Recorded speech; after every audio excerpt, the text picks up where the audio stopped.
Hello, everybody. Final Rich here with the records I played today. Number 2. I started it out kind of similar to what I listened to last Monday, and it's a soundtrack, a 60s soundtrack.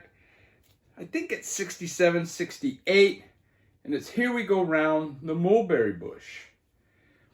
And I pulled this record out for the vinyl tag because the name starts with an H and ends with an H.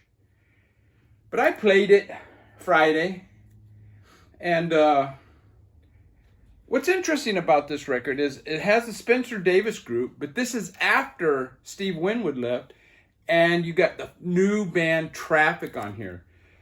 This soundtrack, it's basically made up of songs by these bands. And you got 3 Traffic songs, 8 Spencer Davis Group songs, and then 1 by Andy Ellison, who I don't know.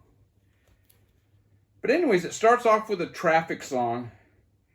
And it's an interesting Traffic song because it has different phases or different parts. Some parts are very similar to what became or we're familiar with Traffic, but other parts aren't. It's a pretty good song. And then you got 3 Spencer Davis songs. 2 good, decent songs. The third one sounds more like a musical soundtrack song. And then you got Utterly Simple, another Traffic song, which is a fantastic 60s psych song. Sung by Dave Mason, written by Dave Mason, yes. And then it ends with It's Been a Long Time, the Andy Ellison song, which is a good poppy 60s song. So side 1 it's really good. Side 2, it's not quite as good. It's not bad, though. You got 5 Spencer Davis songs. And then it ends with a great another great 60s psych. Man, really good soundtrack. And I followed that up with another 60s soundtrack, Psych Out. And it's kind of similar to that one, whereas side 1 is probably, well, it's not probably, it's better than side 2, but both sides are good. Now, this starts out with the song, it's called, side 1, starts with the pretty song from Psych Out by The Storybook. And then you got Strawberry Alarm Clock doing Rainy Day Mushroom Pillow, which is a really good psych song. The first song's kind of a poppy 60s. And then you got the Seeds doing the third song, Two Fingers Pointing on You, which is a little more gritty, a little more garagey. And then the fourth song is Ashbury Wednesday, and it's by Bonesing Creek? I don't know. Crikey? I don't know. It's this one. And it starts off like a Purple Haze ripoff. It's gritty, it's dirty. I mean, it's a psych, but it's an acidy psych with really good fuzzy guitars. It's an instrumental, and it's a really good 3 minutes of just greatness. And then the album ends with another Strawberry Alarm Clock song, which is another great psych song. Side 1 is fantastic. And that song is The World's on Fire. Well, side 2 ends with The World's on Fire, but it's a long version. It's almost 8.5 minutes, and it's really good. Both versions, the short version's cool, but the long version's really cool too. But the first 4 songs are songs by the Storybook. And it's these guys here. I think what it is basically these 4 singers and probably the Wrecking Crew, you know? This is put out by Dick Clark. But yeah, Psych Out. The movie's not so good, but man, the soundtrack's really good. And I followed that up with an LA band, The Leaves, 60s psych band. The album Hey Joe. They were the first band to record the song Hey Joe out of all those 60s bands that recorded it. And this is a great album all the way through. He Was a Friend of Mine. They do a great version of that. Dr. Stone, the first song, great. Words, that starts off side 2, another great song. They do Tobacco Road. A lot of bands did Tobacco Road back then. Good album. And I stuck in the 60s, but a little bit different. This is Desmond Dekker and the Aces. And this is the Israelites. I don't know, this may be a bit of a comp for U.S. audiences. And this is a delightful album. It's just fantastic. They're all, with the exception of 2 songs. Well, not the exception, but there's 2 songs that stick out like a... And it's the 4th song on side 1, Tip of My Finger, and the 4th song on side 2, For Once in My Life, the Roger Miller song. Now, it seems like they wanted to mold this guy into like a 60s crooner, because he has a fantastic voice.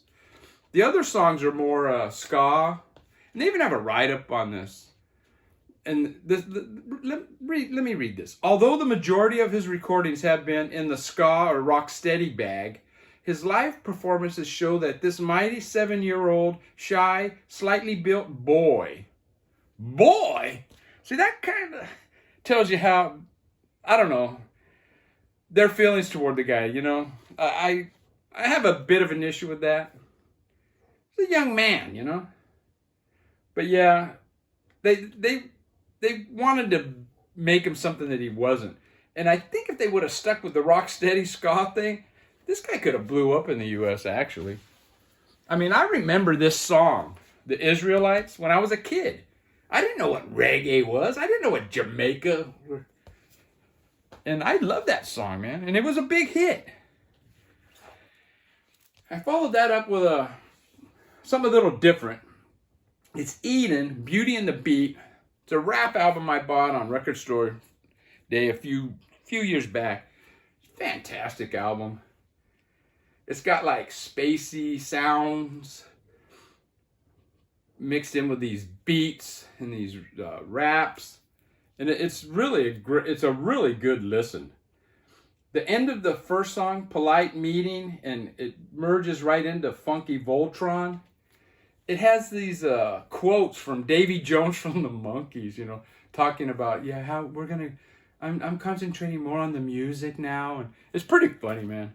But yeah, a fantastic listen. I only listened to side 1 of this one. All the other albums I listened to both sides. I listened to side 1 of this one, and I moved straight on to Mr. Yellowman, an album that came out in 1982. I guess it's a dance hall reggae. It's not that roots reggae that Bob Marley did. This is a fantastic album. It is very consistent. Again, I only listened to side 1. It starts off with Natty Sat Upon the Rock, and it's a lot of times it's just seems like it's the bass and drums and him with his rhythmic singing.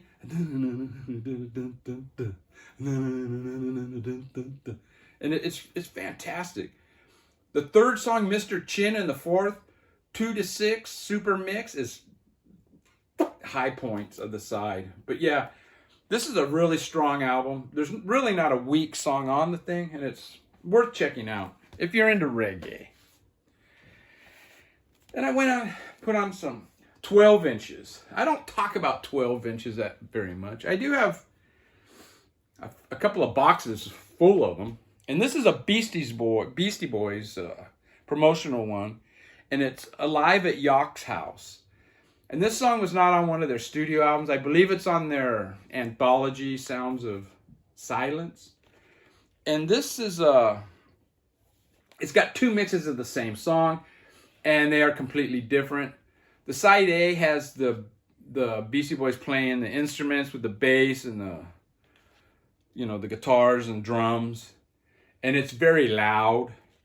Side 2 is a different mix, and it doesn't have the instruments. It's more of the scratching and stuff. I like the side 2 version better, actually. But yeah, really good. Pretty cool. And then I pulled out another 12-inch, and this is Tag Team. Whoomp is the name of the song. Now, this was recently featured in an ice cream commercial, I believe. And the melody of the song, or the hook, is whoop, there it is. And in the commercial it was scoop, there it is. And yeah, it's a fantastic song. Now, whereas that Beastie Boys 12-inch, it was like one song on each side. This one has, it's basically an album worth of material. It's 9 versions of the same song. Maybe 5 versions too many. But yeah, really cool. I listened to one side of it, and I had enough. I don't need to hear 4 more versions of that same song. Even though one's an instrumental, one's a acapella, or acapella. It's pretty cool. I dig that song, dude. I like that era of rap. And then I put on this Cock Sparrer. What is it? Running Riot in '84.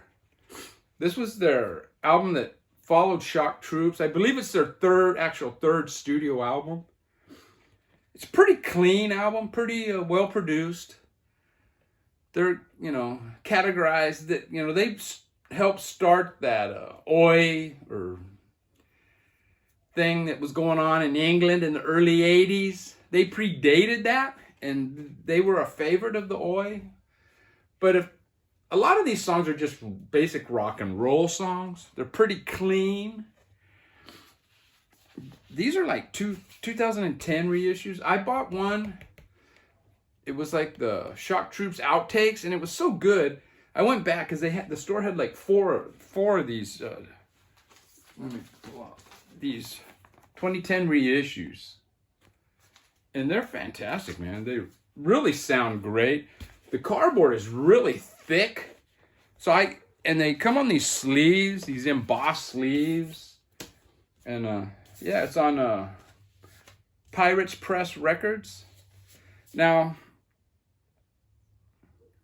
the second song is Anybody There? It's, like I said, it's a really clean sound, but there is this guitar in the background that's really grungy and really fuzzy.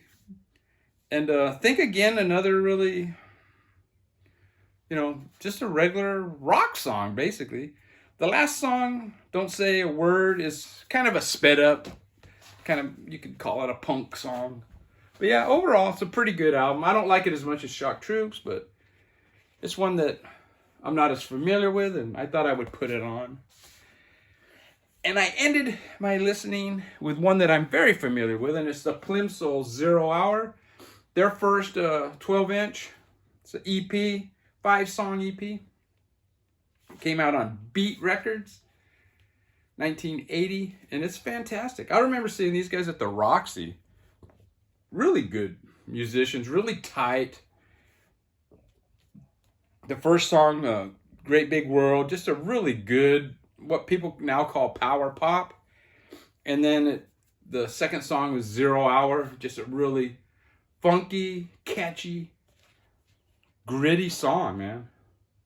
Yeah, these guys are great. I have this, and I have their 12-inch of A Million Miles Away, is it? Or I don't know. I don't have any of their albums, so I don't know how they are. But yeah, that's it, man. I called it a night or a day. Take care, everybody.